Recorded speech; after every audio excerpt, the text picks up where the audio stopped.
felt like an idiot not playing him.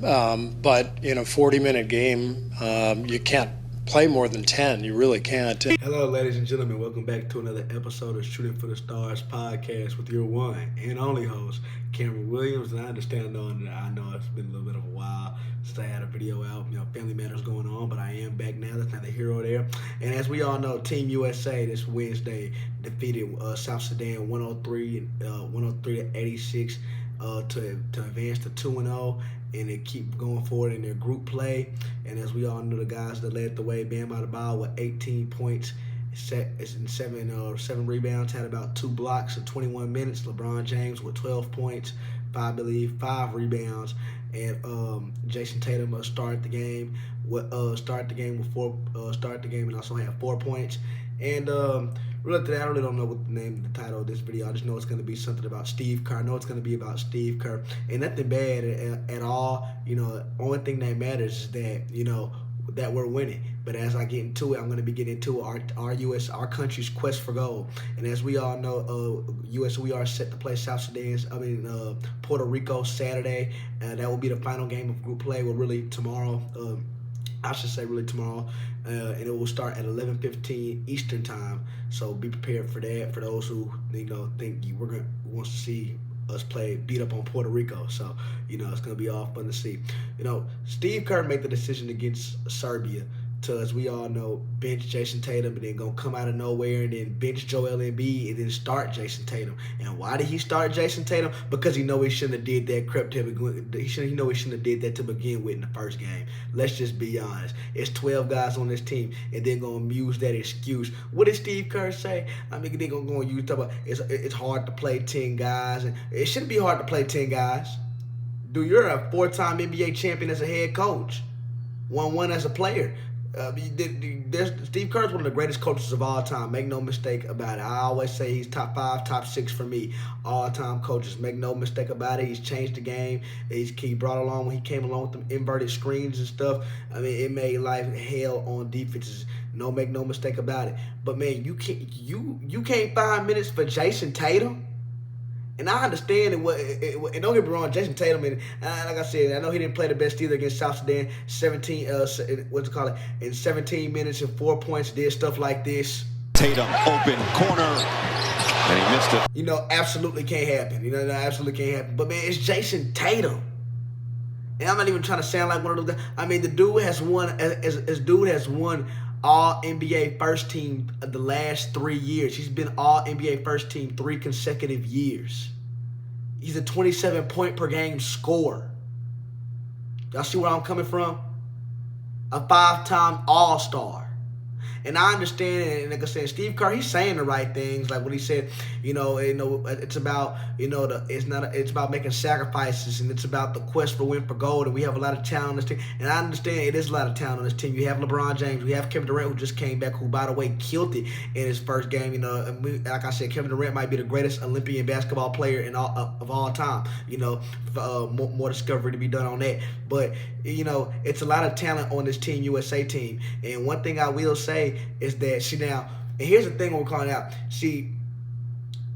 With Joel Embiid, I'm going to be getting on him later. When Joel Embiid didn't play against South Sudan, nobody really said anything. Nobody was making it a big deal. We weren't talking about it why did you play Joel Embiid? Why did you play Joel Embiid? Why did we play Joel Embiid? Because think about it. First of all, Joel Embiid has been all but brutal this year. He has absolutely brought nothing to our country this year. Nothing to our country. And why? Honestly, Joel Embiid, many would say he really should have had no business playing just due to injuries alone. Love the brother. I believe when he's, like I said, and I say this, when he's healthy, he's the most dominant player in our game. A 7'1" massive force in the paint who can shoot. One of the best free throw shooters besides Steph Curry in our game today. Make no mistake about it. But man, when you're talking about South Sudan, a team whose success is mainly predicated off, pushing the ball fast tempo, and of course outside shots. We don't need Joel Embiid, big 7'1" out there running around, sprinting, trying to go fast as he can down the court, out there trying to contest shots on the three.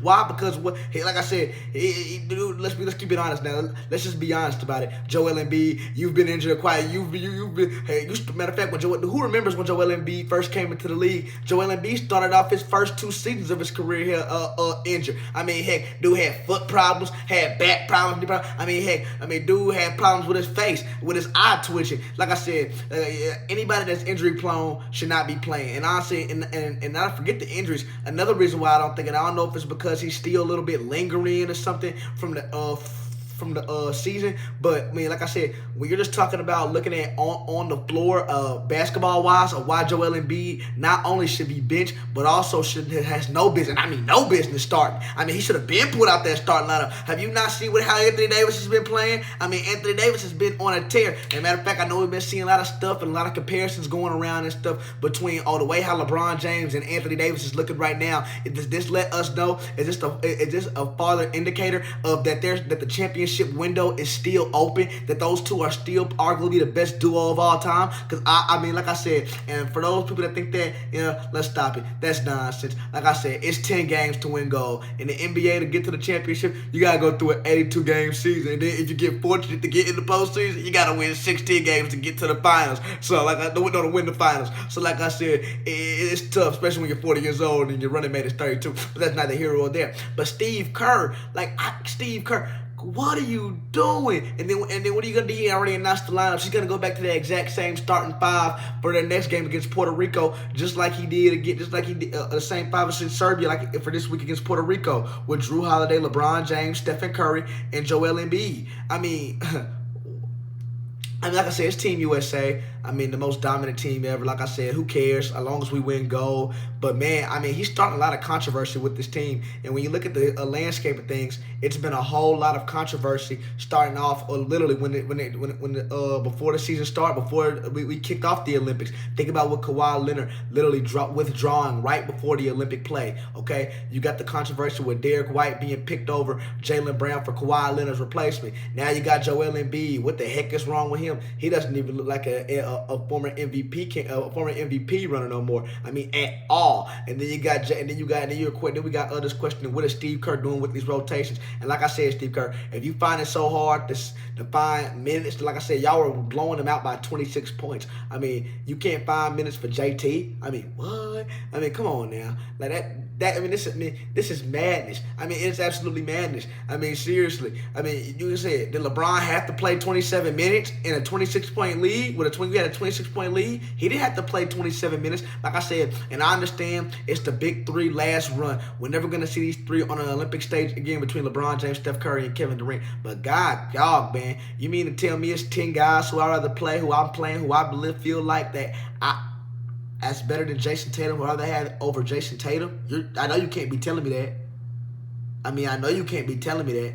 Derek White and Drew Holiday, they play on the same team for the Boston Celtics, guys. Keep that in mind. I mean, what do y'all think about this? They play on the same team. You could have benched Derek White.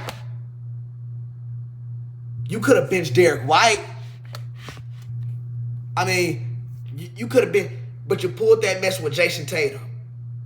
Why? A 27-point per game score. Like I said, we don't. Like I said, Joel Embiid, stuff with Joel Embiid, no, that's not as intriguing. That's like I said. Honestly, he's really should. Many are calling for him to actually go back home. I mean, seriously, after seeing how he was booed against France, and like I said, it was horrible. Like I said, Joel Embiid, we're not asking ourselves why was he benched? But Tatum, I mean, God, dog. I mean, you can't give him 4 minutes, 5 minutes. I mean, Jason Tatum can defend. Last time I checked, Jason Tatum can play 1 through 4. He could play. He's 6'9", for crying out loud. Saying he's 6'9". You need deep. He can shoot. He can defend 1 through 4, and occasionally probably the 5 if there's no somebody like Joel Embiid in the paint. He can handle the ball. He can shoot. He's a threat in open floor, in open space. He can pass the ball. He can create for others. It ain't no excuse for not playing nobody like that, Steve Kerr. I mean, you can make all the excuses in the world, say what you want to say. But that'll change. Jason's going to play. Every game's going to be different based on matchups. It's no excuse. It's no excuses. And there's a lot of controversy being started. Seriously, that's all I have to say. Like I said, nothing bad. Good Team USA as far as our play wise. Hopefully it stays like that. Because if something ends up getting brewed or boiled up bad in that locker room, it very much could be the end of Team USA. But I doubt it. Everybody's being humble. You heard what Jason Tatum said after. Not being able to play, saying it was actually a humbling experience. But you got covered 2K25, new contract, won a championship, humbling experience. Of course, that's what they're supposed to say. Like I say all the time, these players just tell the stories. That was embarrassing. That's embarrassment. And don't you let nobody tell you. Don't y'all let nobody tell y'all differently. Nobody. There's no way you accomplish that much. And Steve Kerr, you've accomplished too much as a head coach to be using excuses like that. You can't play more than 10 guys. What? You're a Hall of Fame head coach. The heck you can in a 40-minute game? Yeah, you can. Yeah, you can. Yeah, you can. We don't want to hear that. We don't want to hear that, Steve. We don't. But I'm going to end it on this topic on this video. Make sure y'all leave a like, comment, and subscribe. And I will see y'all in the next video.